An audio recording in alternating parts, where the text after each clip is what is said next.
رات کے 10 بجے ہیں۔ السلام علیکم، یہ ریڈیو پاکستان ہے۔ رضوان ہاشمی سے خبریں سنیے۔ اہم خبروں کا خلاصہ۔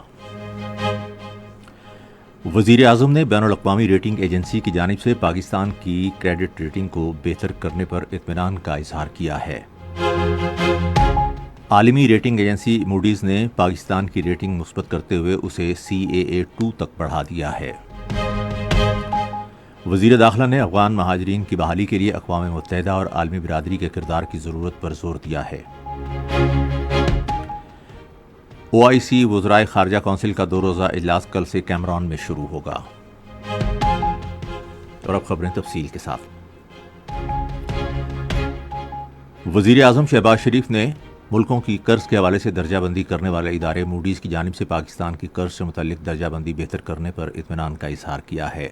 آج اسلام آباد میں ملکی معیشت اور سرمایہ کاری سے متعلق جائزہ اجلاس کی صدارت کرتے ہوئے انہوں نے کہا کہ معیشت مستحکم اور ترقی کی راہ پر گامزن ہے کیونکہ ہم نے ملک کو دیوالیہ ہونے سے بچایا۔ شہباز شریف نے کہا کہ موڈیز کی جانب سے ملک کی درجہ بندی کو CAA2 تک بڑھانا حکومت کی مضبوط معاشی پالیسیوں کا اعتراف ہے۔ انہوں نے امید ظاہر کی کہ ملکی معیشت اسی رفتار سے مثبت سمت میں آگے بڑھے گی۔ شہباز شریف نے کہا کہ پاکستان کے مختلف شعبوں میں دوست ممالک کی جانب سے اربوں روپے کی سرمایہ کاری میں گہری دلچسپی حکومت کی کاروبار دوست پالیسیوں کا نتیجہ ہے۔ انہوں نے 2 ٹوک الفاظ میں کہا کہ دوست ممالک کی جانب سے سرمایہ کاری والے منصوبوں پر عمل درآمد میں تاخیر ناقابل قبول ہے۔ انہوں نے تمام وزراء اور متعلقہ اداروں کو ہدایت کی کہ مجوزہ منصوبوں پر کام کی رفتار تیز کرنے کے لیے اقدامات کریں۔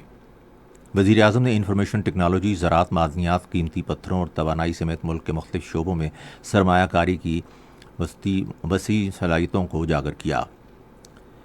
انہوں نے کہا کہ ان شعبوں میں غیر ملکی سرمایہ کاری سے نہ صرف برآمدی حجم کو فروغ ملے گا بلکہ اس سے نوجوانوں کے لیے ملازمتوں کے مواقع پیدا ہوں گے۔ وزیر اعظم نے متعلقہ حکام کو تمام منصوبوں میں شفافیت یقینی بنانے اور ترجیحی بنیادوں پر ان پر عمل درآمد کی ہدایت کی۔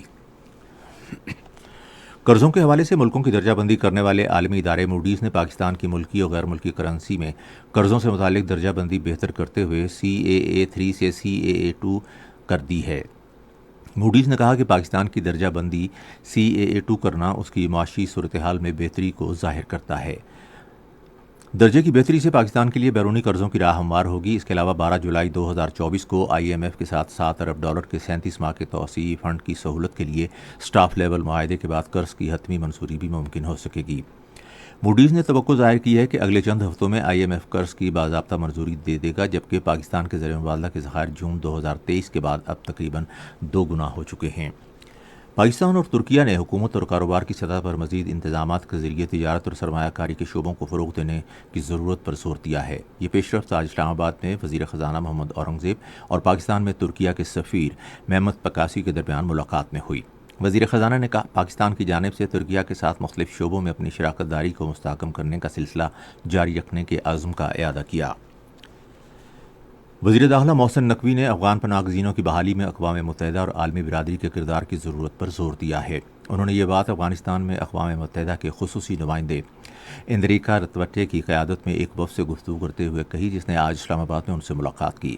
وزیر داخلہ نے وفد کو پاکستان میں دہشت گردی کے حملوں میں کالعدم تحریک طالبان پاکستان کے ملوث ہونے کے بارے میں بھی بتایا۔ محسن نقوی نے کہا کہ کالعدم تحریک طالبان ان حملوں کے لیے افغان سرزمین کا استعمال کر رہی ہے، جنہیں روکا جانا چاہیے۔ افغانستان میں اقوام متحدہ کے خصوصی نمائندے اندریکا رتوٹے نے افغان پناہ گزینوں اور دوحہ مذاکرات کے حوالے سے پاکستان کے کردار کو سراہا اور بلوچستان میں دہشت گردی کے حالیہ حملوں کی بھی مذمت کی۔